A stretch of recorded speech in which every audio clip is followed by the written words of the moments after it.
My sister ran away from her wedding. My dad told me to take her place.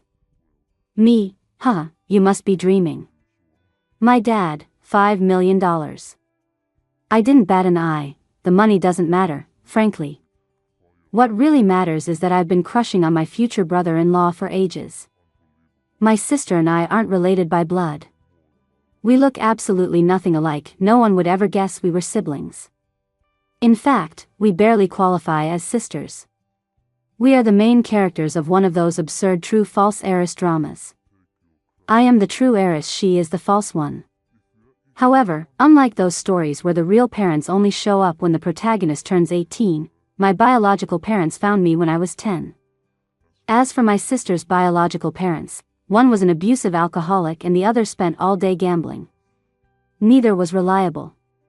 Her family situation was so miserable, and she was so sweet and innocent, that my parents didn't leave her to fend for herself.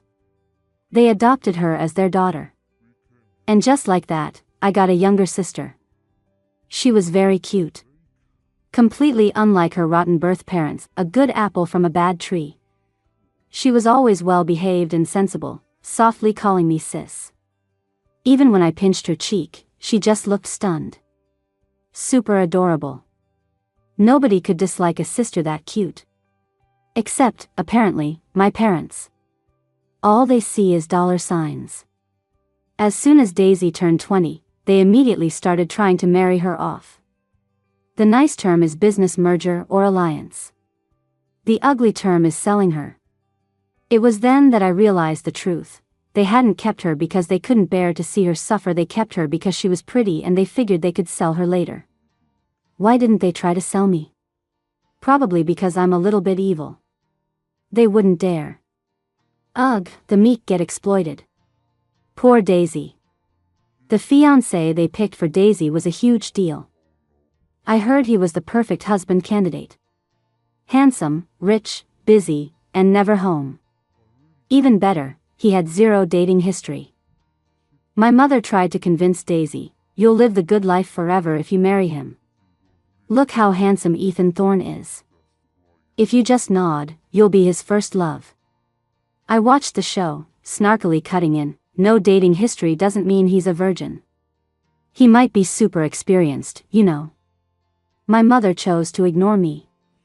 I didn't ignore her, though. Let me see. Don't play favorites. Why are you picking a husband for my sister but not for me, my dearest mother? I forced a sickeningly sweet voice and leaned in. My mom looked constipated. "This is none of your business." "How is it not my business? I'm here to vet him for you." I snatched the iPad and scrutinized the profile photo. Oh, it's Ethan Thorne. And he's actually willing to get married? Ethan Thorne was the most outstanding person of our generation, the classic successful kid everyone else compares you to. Not to mention, the Thornes weren't even remotely on the same level as us. Did he come here on a poverty reduction mission? I asked, genuinely surprised. My mom immediately stood up, ready to take Daisy upstairs to talk. I stuck to them like glue. "Wait up, I want to listen, too." Daisy followed behind, head bowed. When they reached the second-floor door, Mom yanked Daisy inside, and I was left staring at the closed door. I sighed up at the ceiling. They really do favor Daisy. I am truly a poor, lonely soul. Ugh, I should just order takeout. Later that night, my sister knocked on my door. I opened it and saw her wearing fluffy flannel pajamas. They were white, with 2 long ears on the hood. Like a rabbit. Especially since her eyes were red and puffy, she looked even more like a bunny. So cute. I let her in and pinched her cheek. The texture was great. The thought that this adorable sister would soon belong to Ethan Thorne made me jealous. After 2 seconds of jealousy, the realization hit me. Why are your eyes red? Were you crying? When she heard my question, Daisy threw herself into my arms and burst into tears. "Sis, I don't want to get married. I'm 5'8", and Daisy is 5'3". Holding her felt like holding a doll. Looking down at her made her even cuter.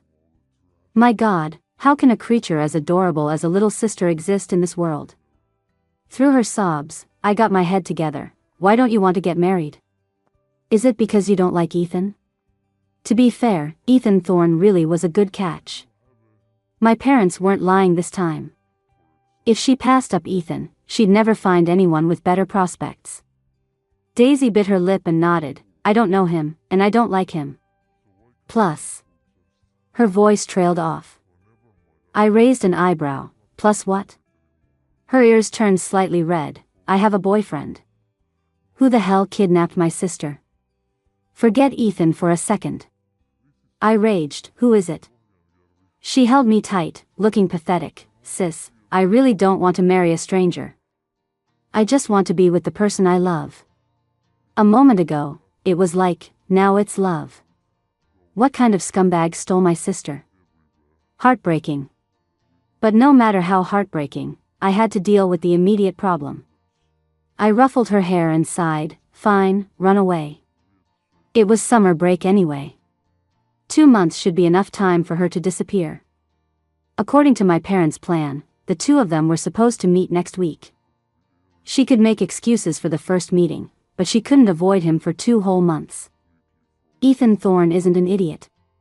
Once she made her attitude clear, he would naturally understand, and then Daisy wouldn't have to marry him. My sister asked timidly, can I really? I patted her head, of course. You're just too obedient. That's why people keep arranging her life. Anyone can take a bite out of her. She's so easy to bully, who wouldn't want to? I kind of want to bully her, too.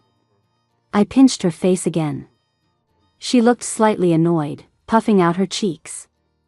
Still cute. Under my careful guidance, my sister ran off. She took a late-night flight overseas. One good thing about flying abroad is the guaranteed time difference. As long as she responds to messages quickly, she can always dodge our parents. Our family isn't powerful enough to have people around the globe trying to catch her. Though, if it were Ethan Thorne hunting her, that might be a different story. My parents were frantic when they discovered Daisy was gone. I made a snarky comment, oh wow, sis is missing. Why don't you ask her all-powerful fiancé for help finding her? They wouldn't dare ask him. If they did, he'd realize Daisy didn't want him and had bailed. Hearing my suggestion only made them angrier. My dad grabbed the coffee mug off the end table and threw it at me. As if he could hit me. I was leaning over the upstairs railing, looking down at them. Our house has high ceilings, and Dad is a middle-aged, desk-bound man with a big gut. He couldn't throw anything that high. Me, hee, you can't hit me. He got furious and tried to come upstairs to beat me. Me, hee, you can't beat me. I'm a fierce fighter, and once we got rich, I even hired professionals for training. He's been hollowed out by booze and women. He's no match for me. His face was red with anger as he pointed at me. You.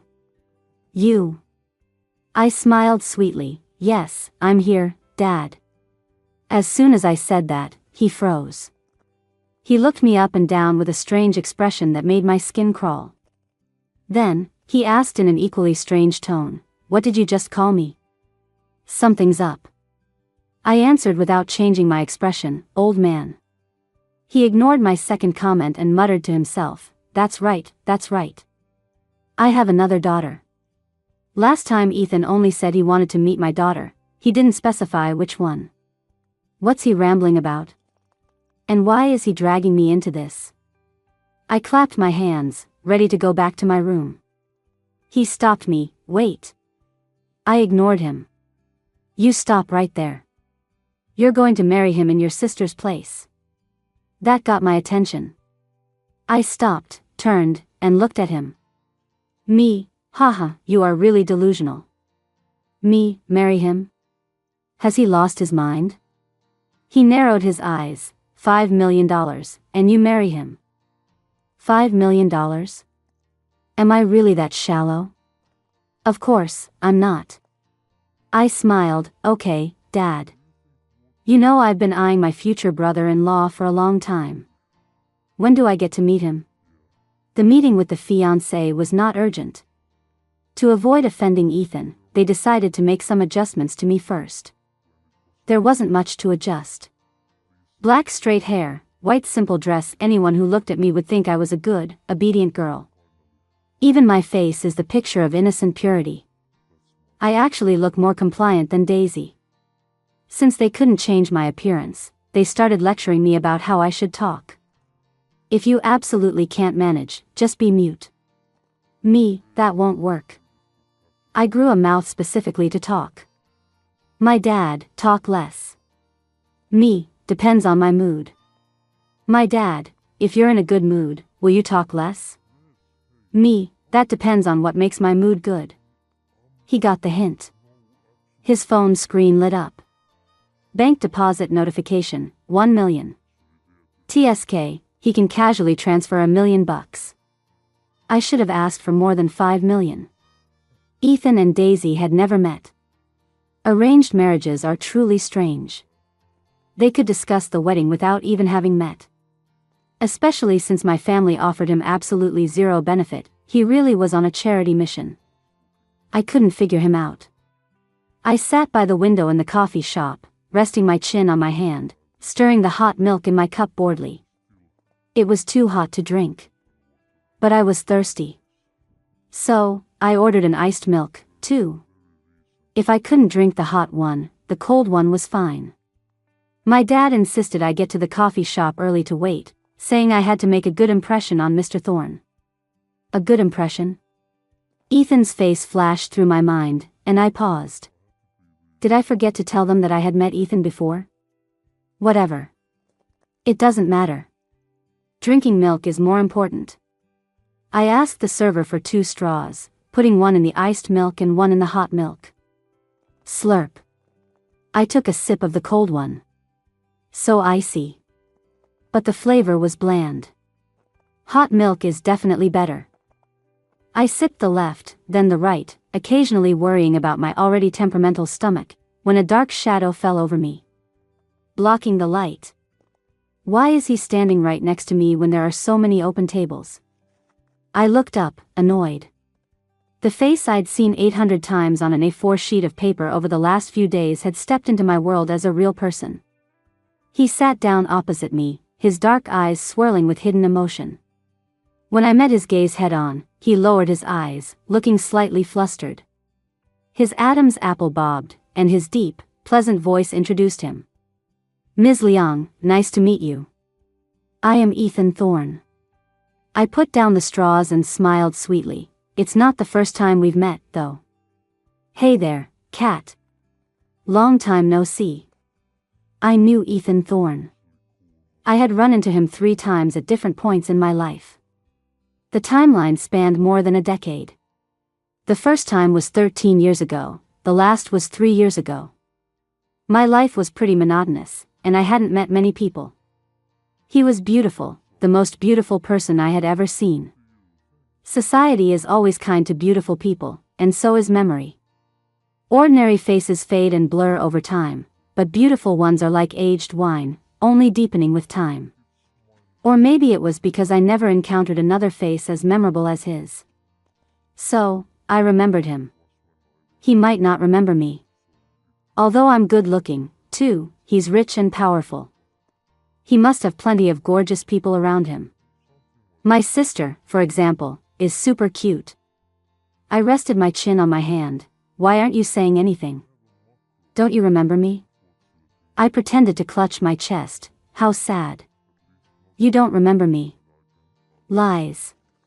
It would be better if he didn't remember me. Our past encounters were never exactly pleasant. Since he said, nice to meet you, he definitely forgot. I waited patiently for his answer. Unexpectedly. Ethan Thorne, I remember. What do you remember? Ethan shot back. What do you want me to remember? I want you to forget. I was just teasing you. Huh, nothing. I avoided his gaze, unconsciously stirring the iced milk again. Alright, never mind that, let's stick to the script. He tilted his head slightly, waiting for me to continue. I wanted to tell him straight up that no one wanted to marry him, but then I remembered the $1 million I'd already pocketed. I couldn't be too blunt. I had to be subtle. I slowly said, "You don't need to be here on a charity mission." He repeated, showing confusion, "Charity mission? When the higher status person voluntarily proposes a marriage to the lower status person, what else is it but charity?"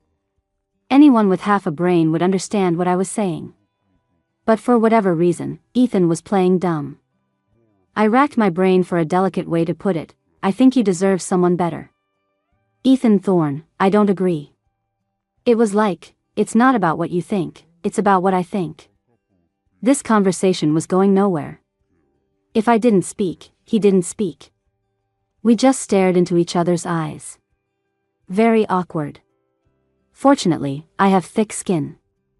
As long as I'm not embarrassed, the embarrassment falls on the other person. I ordered 2 cups of milk, and I was drinking much slower than him. Heh. The staring contest ended, but he made no move to leave. I had nothing to do. Let me check what Daisy is up to. Feeding pigeons in Paris, and a pigeon pooped on her shirt. I liked the post. Comment, "Bad pigeon. No feeding next time." I zoomed in on the picture to look closely. The photo was taken by a river, and the water faintly reflected another person standing beside her. A man. I angrily posted another comment, "Who are you with?" "What man?" My sister was busy and didn't reply. I tapped the screen and scrolled through my social feed. No new updates. I sighed and put my phone away.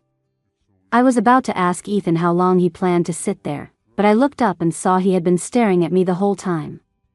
He nearly made me jump. I had already been subtle twice. I earned the money. If Ethan kept staring at me, I wouldn't be able to sleep tonight. So I said clearly, "My sister has a boyfriend. Don't be a homewrecker." "Ethan Thorne, what about you?" "Me, I'm not a homewrecker either." Honestly, being stared at was better. That night, I was lying face down on my bed. The room light was off. It was cloudy, no stars, no moon, the sky was pitch black. Only my phone screen glowed with an eerie light. The chat window with Ethan Thorne. We had just added each other as friends that afternoon. My dad was ecstatic, praising me for not ruining things. Actually, I had ruined things. I just wanted my dad's money. The $5 million was paid up front, and the funds were in my account before I even met Ethan. I am a very kind person. I could have ghosted Ethan, but I showed up. Ethan hadn't provoked me, he was an innocent bystander. Marriage, however, was out of the question. To prevent the tragedy of him preparing a wedding without a bride, I decided to be clear with him. I was clear. He didn't accept it. He even claimed he didn't want to meet my sister and that his target had always been me. Why is he so straightforward? If he talks like this, where are the misunderstandings? Where are the conflicts? Where is the plot development? In the chat box, Ethan asked, "Are you asleep?" Me, yes. Then who is texting me right now? Sleepwalking. The next reply wasn't text. It was a voice message. I hesitated for 2 seconds, didn't press the transcribe button, and listened to the message. He sounded like he was trying to soften his voice, not very skilled at it. Fortunately, his natural voice was already beautiful. It started raining outside the window. His deep, magnetic voice came through the receiver. Gentle, full of longing. Completely different from my initial impression of him. He said, "Joanna, after 13 years, I still crave love very badly. Would you be willing to spare me just a little, Joanna?" My first encounter with Ethan Thorne was 13 years ago, in the winter of 2012. We were both grade schoolers. I lived in a small southern town. The town wasn't big, life moved slowly. Wandering from one end to the other, you'd always see familiar faces. School let out early for kids, especially in the lower grades. Only 2 classes in the afternoon, start at 1:30, finish at 3 o'clock. After school, I didn't like going back to my messy home, nor did I like playing boring games with the silly kids. I liked staying at the edge of the town, looking across the river at the tall city on the other side. The city hadn't expanded outward yet, and the land across the river wasn't fully developed, so our small town wouldn't see growth anytime soon. The only connection between the two places was a regularly scheduled ferry. People carrying large bags crowded the deck, rushing to grab seats, selling candies. The ferry roared, gray smoke billowing from the top. The water was constantly pushed aside, disappearing into the vast, endless river, at least through the eyes of a child. I crouched on the riverbank, letting the cold wind howl over me. The wind blew a dead leaf into my hair and down my collar. Searching for the leaf, I looked up and saw a very handsome boy. He looked a little older than me. I was in second grade. I guessed he might be in third. He wore a small, adult-like suit and a tie, his expression wooden, like a beautiful doll. Not far behind him followed several strong, burly men. Few people ever came to this riverbank. Since he was pretty, I was willing to talk to him. I poked his arm, pointed at the men who looked like bodyguards, and asked, "Who are they?" He ignored me. I poked him again. He still ignored me. A child's time is worthless. I poked him relentlessly. He finally answered, "Bodyguards." I was disappointed. That's a boring answer. The pretty doll tilted his head, showing confusion with his eyes. Kidnappers, or assassins, or maybe the mafia. Haven't you seen TV? That's what happens in TV shows. He didn't speak. The pretty doll was a quiet doll. He would only answer once for every 5 or 6 things I said. Every day after school, I would see him by the riverbank. And every time, he was followed by that group of stern bodyguards. No matter how handsome he was, I couldn't keep doing all the work. My patience lasted only 2 days. Starting the 3rd day, we ignored each other. I occasionally sat by the river reading. I'd turn a page, the tide would roll over the flats. The distant ferry would rumble, pulling away from the dock again. Just another quiet, ordinary day. I closed my book, counting the people on the ferry when the silence was broken by a loud commotion. A woman in a fur coat and high heels appeared, crying hysterically. She rushed over to the beautiful, lost-looking doll next to me, gazing out at the river. She was sobbing. Her cries were sharp, like nails on a blackboard, painful to listen to. I covered my ears, but her voice was inescapable. "Ethan, call your father right now. Tell him you're dying. Tell him to come back." She sounded like a villain on TV, her face undisguisedly venomous. "That woman is pregnant. They found out it's a boy. A boy.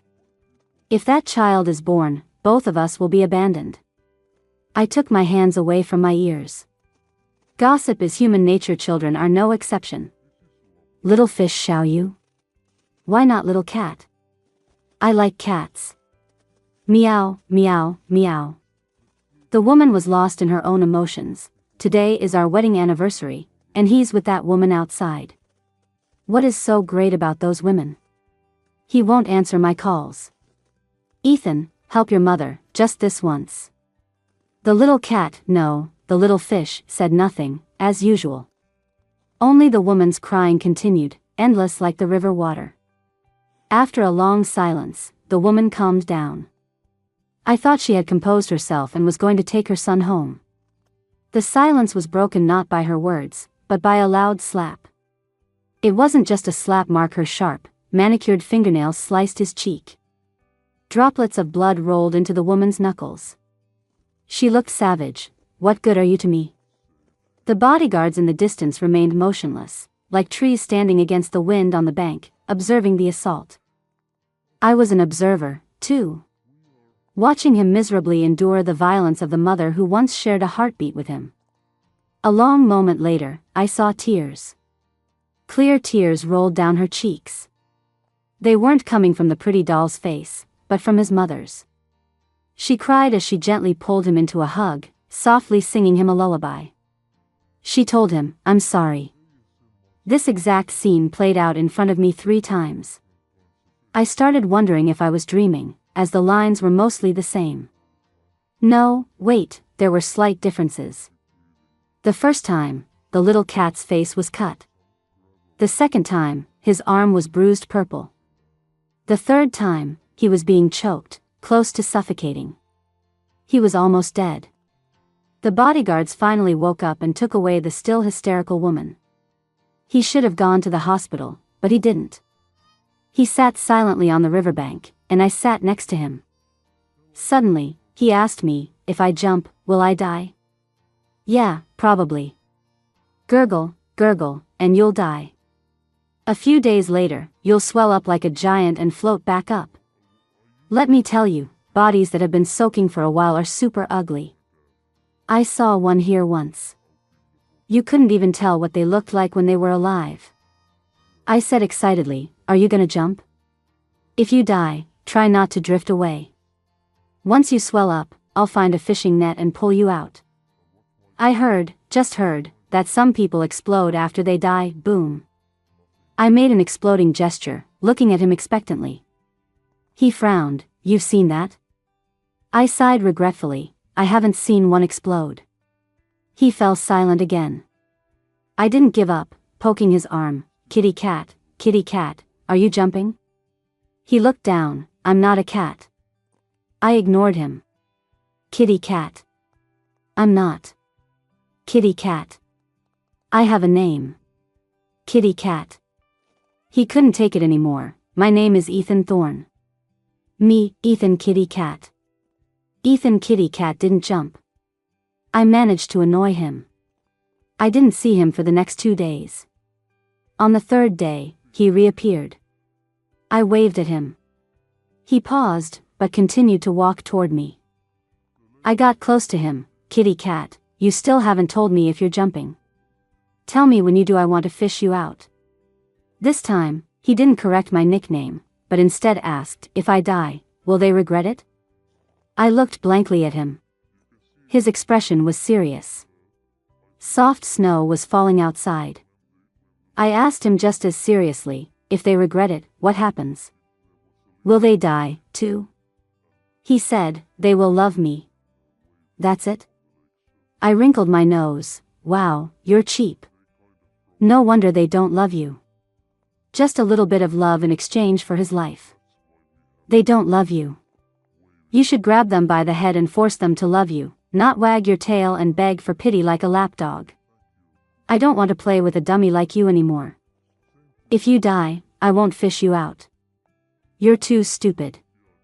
I don't like stupid people. Stupidity is contagious. I didn't go to the riverbank for a while after that. I found a new secret spot and never saw him there again. The second time I met Ethan Thorne, I was 14. My biological parents had found me, and I had been home for 4 years. I attended a private school. Our new family had money, but in this world, there are always people who have more money. In that circle, my family was bottom tier. My sister and I were ordered to suck up to the sons and daughters of families with better backgrounds. Daisy was sweet and cute, like a soft bun. Everyone wanted to bully her. One young man was particularly disgusting. He was barely a teenager, and I don't know what was in his head, but he started getting handsy with my sister. Daisy is dumb, too. But she's my sister, so I can tolerate her. She didn't have the biological knowledge to know exactly what he was trying to do. She just told me, sis, I don't like it when he touches my hand. I was furious. I lured the boy out under Daisy's name and beat him up. To prevent him from telling his parents, I stripped him naked and demanded he apologize on his knees. In the video, he was crying, snot and tears everywhere, looking hideous. I shook my phone, threatening him, if you tell anyone, this video is going out to every person who knows you. He was scared witless and grabbed his clothes and ran. I clapped my hands, completely satisfied. I did this in the school woods. I was humming a tune, heading back to class, when I turned and heard a quiet laugh from a corner. There are security cameras here. The uniform at this private school was great English style. The person who spoke was tall, at least 6 feet. He looked even better in the uniform. I looked up and saw a handsome face that looked somewhat familiar. After thinking hard, I recalled the distant elementary school memory. He seemed to have grown in perfect proportion and become even better looking. I cocked my head. Cat? Ethan Thorne, I'm not Cat. It is Cat, then. I can help you take care of the camera footage. That's nice of him. I patted his shoulder approvingly. Good kitty cat. He was silent for a moment. I didn't know you were here. Well, you know now. His silence was longer this time. It took him a while to add the next sentence. I'm moving overseas tomorrow. Will you come see me off? No, I have class tomorrow. But I'm leaving. I said unhappily, I still have to go to class. He pulled the corners of his mouth, a rather ugly attempt at a smile. Do you have anything you want to say goodbye? I thought for a moment. I've never been overseas. He listened patiently. I blinked. Check out the world for me, kitty cat. Oh, the bell rang. I have to go to class. Bye. His voice faded away against the sound of Croatian Rhapsody playing faintly on the piano. The next time we meet. I couldn't hear the rest. The school bell was too loud. I don't know what he said after the next time we meet. The next time I saw him was 4 years later. I realized that my childhood assessment of him wasn't accurate. Maybe boys grow slower when they're little, but he wasn't just 1 year older than me, he was 3 years older. 3 years older and still so dense when he was little. Hopeless. I heard he skipped grades in high school and college abroad. When he returned, he systematically destroyed all his father's illegitimate children, then bundled both his parents off to a mental institution. The Thorne family became his kingdom. I was at some boring black tie gala, and his name was being thrown around so much, good things, bad things, always his name, my ears were ringing. I was annoyed. I went up to the second floor, found a quiet spot, and ate cake by myself. He was at this gala, too. At the mansion entrance, he was surrounded by people, the center of attention. I watched the show from upstairs, settling in comfortably. He must have sensed me and looked up. I waved at him. He immediately looked back down, showing no acknowledgement. He seems to have forgotten me. I chewed my cake. It was normal, I guess. He wasn't the pathetic little boy anymore. The total time we spent together, even counting everything up, was less than a month. It would be weird if he did remember. I finished my cake and tossed the disposable paper plate toward the trash can. I missed. It landed right on the passing Ethan Thorne on the first floor. White cream splattered his hair. He looked completely caught off guard. Everyone's eyes immediately flashed over. Their expressions suggested I had done it deliberately to get his attention. The heavens know I wasn't even throwing it in his direction. I could have sworn I was aiming straight for the bin. Why did he suddenly walk over there? He was setting me up. But no one would believe me.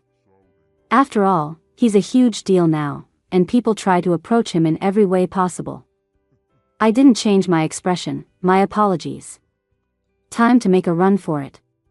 Don't let him catch me. I heard he holds a serious grudge now. He has different revenge plans depending on the severity of the offense. Setting aside the small cake incident, I was a witness to his humiliation when he was a child. It's hard to say whether he might want to silence me permanently. If it were me. Yeah, I would definitely do that. I would never allow anyone to know how pathetic I once was after I achieved success. Speaking of which, my adoptive parents are also in a mental hospital. We must have the same thought process. I better avoid him. Luckily, he's already forgotten me. Why would Ethan Thorne want to get married? It's strange. His dad cheated, his mom was obsessed with romance. The former produced a bunch of illegitimate children and drove his wife mad, ignoring his legitimate son. The latter, instead of tormenting her cheating husband, tormented her child. A guy from that kind of background wants to get married. But his qualifications are genuinely excellent. If he wanted to marry, people would line up. Who would refuse a rich, busy husband who is never home? Plus, he's handsome. Zero pressure to sleep with him. I get it now. Though many people dislike their parents and try to escape their family origin, genes are passed down generation to generation. People unconsciously become like their parents. Ethan Thorne, like his mother, is obsessed with romance. Regarding that voice message that was almost a confession. I could have ignored it, read it, and left him on ghosted. But I'm a kind person. I replied, I'm an anti-marriage person. Don't waste your life on me. Deleting friend now, wishing you happiness. I closed my eyes. I was so touched by my own goodness. If I were meaner, I would have just strung him along. He looked very willing to be strung along. I am simply too kind. A person shouldn't be too kind. The kind get exploited. Since I met Ethan Thorne, he started showing up frequently. I saw him every few days. The next time I ran into him, I asked, "Are you pursuing me?" He presented me with a bouquet of white roses. Yes. I said earnestly, "You don't need to waste time on me." He said, "It's not a waste." I couldn't reason with him. My fate is so harsh. What's even harsher is that one morning I woke up in a strange room. I checked myself. My clothes were intact, nothing was touched. My head didn't hurt, my legs weren't weak, and I wasn't shackled. Only my body had been moved to this room. I walked out of the bedroom and found Ethan Thorne in the kitchen wearing an apron, cooking. I sat in the dining room and waited for him to finish. 4 dishes and a soup. Good presentation. I didn't hold back. Free food is free food. He was a good cook. I was very satisfied. After I ate, he actively cleared the dishes. Very husband-like. I lounged lazily on the couch to digest. Why did you kidnap me? The dishes went into the dishwasher, no need to waste time washing them by hand. The other side of the couch dipped down. He sat next to me. I like you. I motioned for him to continue. But you don't seem to like me. I looked up at the ceiling. That's not exactly true. I like you quite a bit. He is handsome, after all. But marriage is a different matter entirely. Ethan Thorne didn't change his attitude because of my comment. His expression was steady, and he stressed, "You don't love me." A moment ago, it was like, "Don't change the terms so quickly." You're right. I shouldn't beg for love and pity like a lapdog. He moved closer to me. Too close. His breath effortlessly brushed my nose, mingling with mine. I knew exactly what his next sentence would be.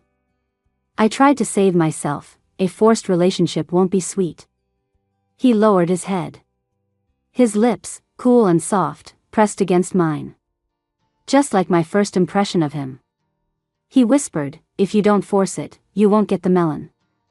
If you don't twist it, you don't get the fruit." He clumsily parted my lips, exploring very unskillfully. Both our breaths grew ragged. Ethan's left hand cupped the back of my head, deepening the kiss constantly. I instinctively wrapped my arms around his neck. We drew closer, intertwining tighter and tighter. My legs wrapped around his waist. He asked in a low voice, "Do you want some post-meal digestion exercise? Can we exercise right after eating?" We could try. Wait a minute. That would be going straight to the dessert course, wouldn't it? I'll puke. I couldn't find my clothes anywhere. I blindly reached for the sofa cushion and held it up to cover myself. I said weakly, "Post-meal exercise is bad for your health. I don't think we should." Ethan Thorne held up a small piece of fabric between his fingers. "Staying here tonight?" I blinked. "Will you let me go back?" He smiled. "No." "Then why ask?" "I always respect your opinion." Respecting my opinion by kidnapping me? Do you know this is abduction? Yes. What do you mean, yes? He ran his fingers through my hair. "Should have kidnapped you sooner." Giving back as good as I got, I poked his abs. "Ethan Thorne, do you really want me to string you along?" I was trying to be kind for once. The memory of his quiet, numb face overlapped with the flushed face in front of me now. Clearly, the little boy was more pathetic, but I didn't pity him then. Now, as he panted underneath my palm, a sudden, cross-temporal wave of pity washed over me. I flipped over, sitting on his waist, looking down at him. His beautiful eyes were filled entirely with my reflection. I leaned down and kissed his lips first. His body stiffened. He couldn't control his strength and squeezed my waist too hard. I swatted his face in annoyance. "Be gentle," he asked in a deep, hoarse voice. "Why aren't you calling me kitty cat anymore?" I granted his wish. "Ethan kitty cat, you can kiss me now." I think it started snowing outside. Epilogue, Ethan Thorne. I think it's snowing. It rarely snows in southern cities. The snow that is commonplace in the north is a cause for public excitement here. Even if it's just a few white flakes drifting down from the sky.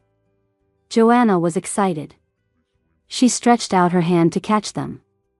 Kitty cat, look, it's snowing." I corrected her. "My name isn't Kitty Cat." "Oh, Kitty Cat." It was always like this. I asked her once why she called me Kitty Cat. Did I look like a cat? She answered matter-of-factly, "Your name is Ethan Thorne Siu, right?" I didn't understand and looked at her quietly. She used her finger to draw a picture. Fish. I don't like fish. I like cats, so I'll call you Kitty Cat. It was completely impossible to understand her. She didn't need anyone to understand her, she just forced the nickname on me. She was excited about the snow for a while before settling down. The ferry at the dock set sail again, and she started counting the heads of the people on board. The things she did were also strange. The river water was churned murky by the ferry. I drifted off, remembering what Joanna had said yesterday. If I jumped in the river, I would die, and after death, I would swell up really big. If I died nearby, she could fish me out. She was so small, how could she possibly pull me out? My father and mother were fighting on the phone again. Last night, mother choked my neck and asked why I couldn't win father's affection. I murmured to Joanna, "If I die, will they regret it? Will they regret neglecting me, regret that their child was tormented by them until he took his own life?" Joanna looked shocked. She gave me a look that said I was an idiot. "You want to die just to make others regret it? Is that not allowed?" She called me cheap and stupid, saying I was a lapdog who only begged for mercy. She wasn't wrong. She stood up. Even standing straight, she was still small. If they don't love you, why don't you grab them and force them to love you? If that doesn't work, just kill them all. See if they choose to love you or choose to die. Only dummies threaten people with their own lives. Smart people threaten them with their lives. You're too stupid. I'm not playing with you anymore. She left angrily that day. The first day, she didn't come back. The second day, she still didn't come back. I stayed in this southern town for a long time, but I never saw her again. She seemed to really be done playing with me. A snowflake drifted onto my palm, melting from my body heat. She was right. Those who don't love me can be kidnapped. I stroked the length of her long hair in my arms. Including her.